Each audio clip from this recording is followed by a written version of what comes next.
Some people don't take your energy. You give it away by pretending to be okay when your body is screaming no. This isn't about bad vibes. This is about survival. And your nervous system is trying to keep you alive.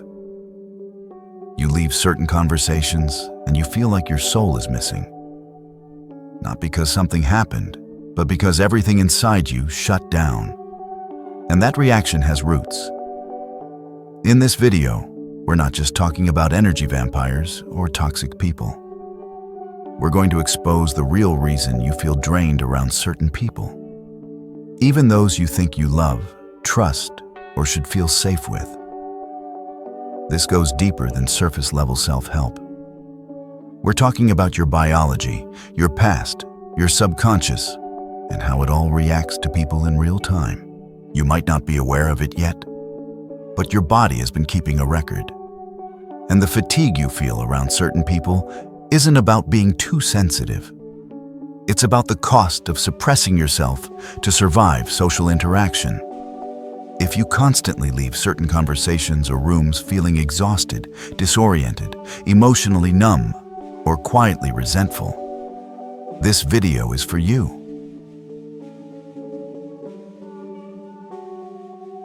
Your body knows before your brain does. When you feel unsafe, small, or unsettled around someone, it's not just social anxiety or overthinking. It's your nervous system detecting patterns it has seen before, and it remembers. You might not remember the trauma, but your body does. It notices the micro-expressions, the tone, the unspoken expectations. It stores these things. And when something feels too familiar, your system tightens, stiffens, prepares. You feel exhausted after. But it's not just mental fatigue. It's the kind of tiredness that comes from constant scanning, silent tension, emotional hypervigilance. That's why small talk with the wrong person can leave you needing hours to recharge. Your body isn't reacting to the conversation. It's reacting to the threat you can't consciously name. This isn't in your head. It's in your system, and your system is protecting you.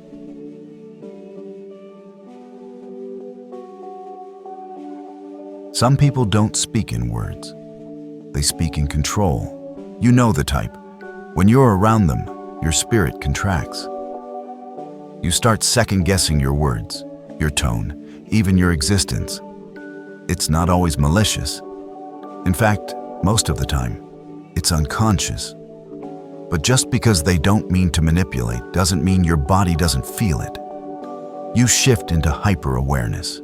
You smile more than you mean to. You nod even when you disagree.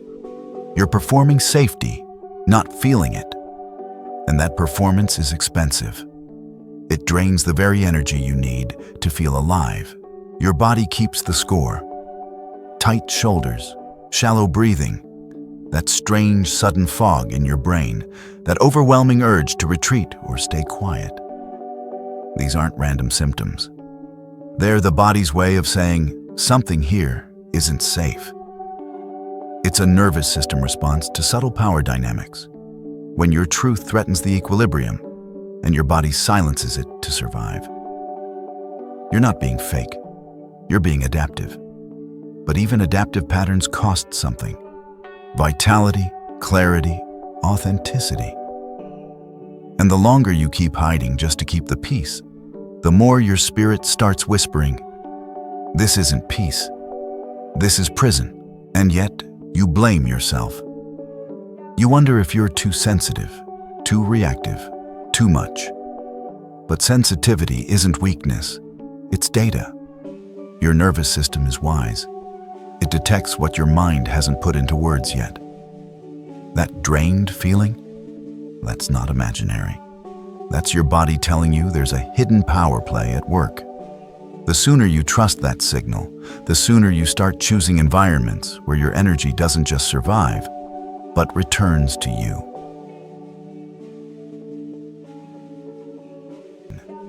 There's a reason you're drawn to certain people, even the ones who drain you. We're wired to repeat what feels familiar. If chaos, tension, or emotional distance felt like home growing up. Then as adults, we often mistake those patterns for love, connection, or chemistry. Your nervous system isn't wired for happiness. It's wired for survival. And survival tends to cling to what it already knows, even if it hurts. This isn't a conscious decision, it's body memory. So when you're around someone who echoes past pain, your system lights up. You feel it as fatigue, disconnection, or irritation. You might wonder why you're so sensitive, but you're not. You're aware, hyper-aware. You've spent so much time reading emotional danger that your body flinches before your mind even catches on. That exhaustion you feel? It's not a weakness. It's your nervous system doing exactly what it was trained to do. Scan for safety, prepare to flee.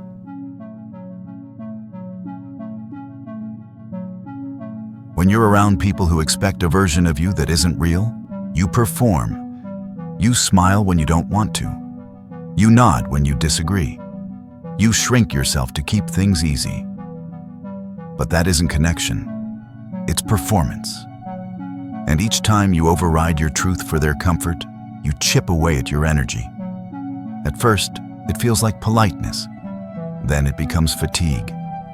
Eventually, it turns into resentment and silence. Mask fatigue doesn't show up overnight. It creeps in. You start to feel numb around them. You forget what it's like to be fully seen. And the longer you stay in that performance, the more you lose touch with your actual self. That tiredness you feel in their presence isn't just emotional, it's existential. It's your energy trying to escape the act, begging for authenticity. Because who you have to become around certain people isn't someone you want to be. And your nervous system knows it. You don't owe everyone your presence. You don't have to explain why certain spaces drain you. Protecting your peace doesn't make you cold, it makes you conscious. The more you start listening to your body's subtle alarms, the less you'll tolerate the noise. Sometimes, it's not about fixing the relationship. It's about honoring the signal that says, this isn't safe for me anymore. Energy doesn't lie. Your nervous system doesn't lie. The people who make you feel calm, real, and fully alive, that's your compass. Pay attention, because not everyone who smiles in your face is good for your spirit, and not everyone who drains you is doing it on purpose. But that doesn't mean you have to stay.